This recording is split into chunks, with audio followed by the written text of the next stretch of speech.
Middle East is a quite interesting region in terms of genetics, and honestly, it is the most impactful one in relation to Europe.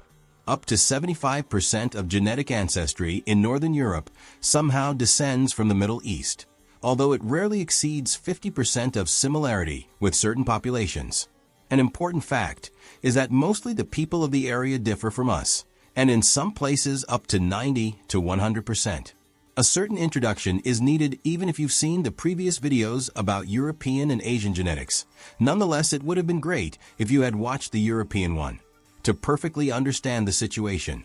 Getting to the point, ancient Middle East is crucial for us in researching the region, since most of the migrations already took place in the deep past.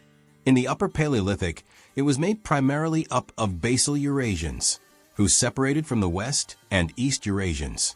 This group contributes at least 50% to all the later inhabitants, like Anatolian farmer, Iranian farmer, and Natufian. The Anatolian one, the Anatolian Neolithic farmer, or ANF, is a mix of basal Eurasian and West Eurasian. The descendant of the West Eurasian is Western hunter-gatherer, a partial ancestor of Northern Europeans. The Anatolian farmer spread by the Middle East and Europe, however, was mostly replaced or reduced. Their ancestry now peaks among Southern Europeans, like Portuguese or Greek, and is crucial in the Middle East, excluding North Africa and Arabia. Modus vivendi, or the way of life of these people, is best described as a palistate. They don't produce overly significant scientific breakthroughs, engineering masterpieces, or great warriors, but rather stay concentrated on the general well-being and happy life spending, contributing to their own family and the palace that improves their life if necessary. In ancient times, the palace was a barn for common bread. Now this palace is metaphoric and is a sort of governmental structure that levies taxes and redistributes them in a certain way. The second, Iranian farmer, is also a representative of the basal Eurasian descendants. Nevertheless, the admixture is somewhat different. While also having a West Eurasian part, they derive a huge portion of genetics from the ancient North Eurasian, or ANE. He was a Siberian stranger and comprised 66% West Eurasian and 33% East Eurasian. However, the ancient one differentiated remarkably from the modern one, since it hadn't evolved a lot to be really divergent from West Eurasian. The ANE is mostly present in Northern Europeans, and the Iranians are the second largest descendant.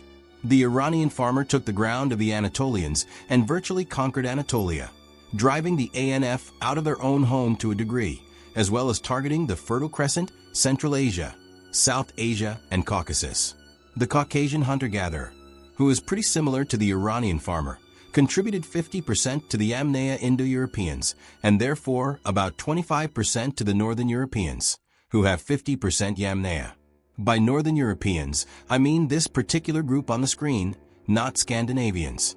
These farmers, or rather herders, are largely different from the Anatolians in terms of being, tending to have lower average IQ estimates in studies, often around 80.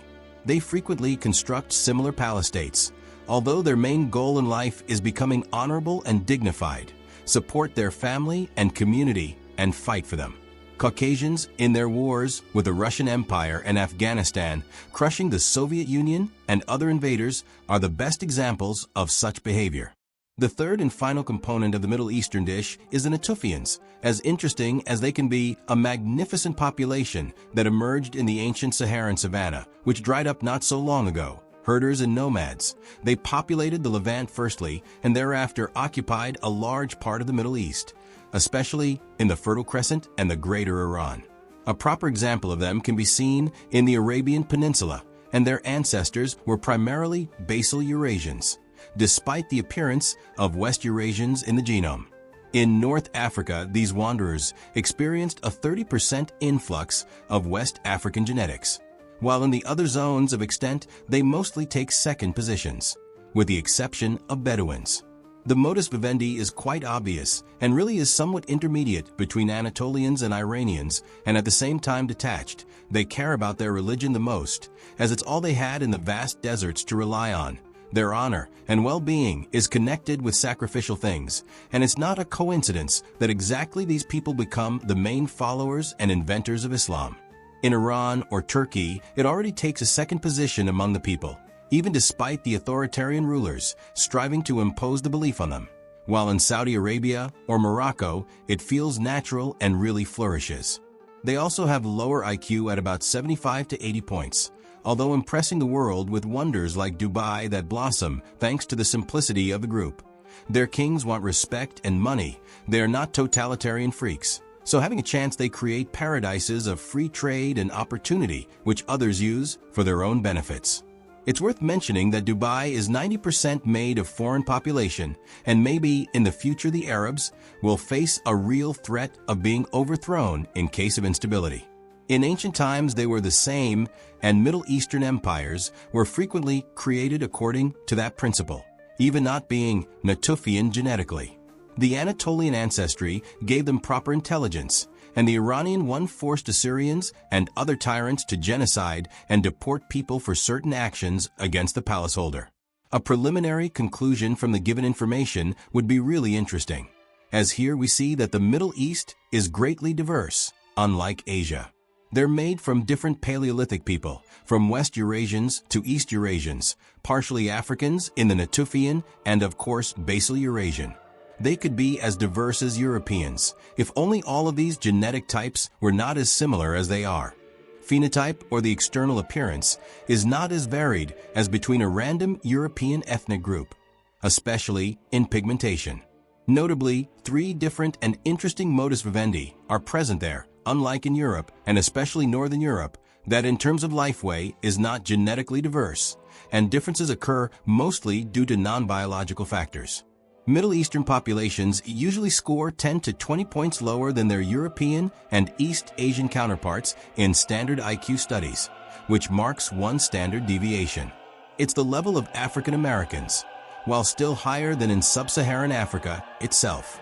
Due to the factor and some personal characteristics, they are not interested or not able to bring outstanding impact, concentrating mostly on their own life. It's common for the Europeans and East Asians of middle intelligence.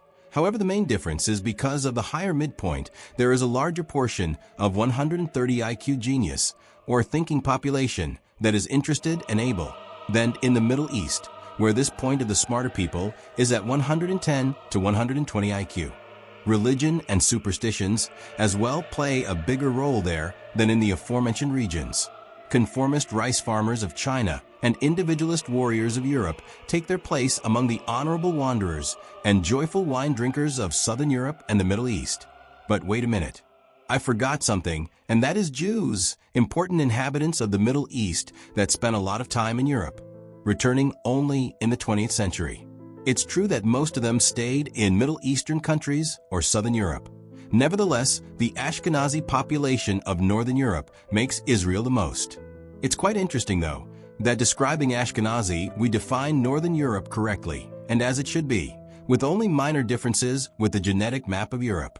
The Jewish population, despite the common belief, is everywhere predominantly Middle Eastern in genetics, with only Ashkenazi making a difference and placing themselves among Sicilians in terms of similarity, being less white than Greeks or Bulgarians.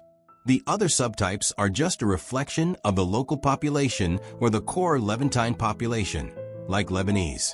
They're made of the Natufian and Anatolian ancestries, with a degree of Iranians.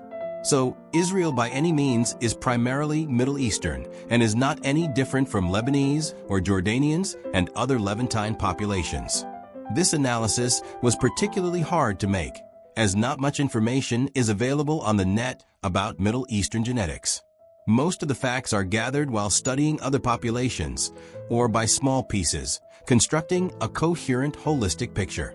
I'd appreciate if you liked the video and subscribe to my channel to see further immersion into the topic, especially a deeper look at the Europeans, as the previous video is only 2 minutes long and is not as informative as the Asian and the Middle Eastern one. I plan on researching Africans, which are still unknown to me genetically.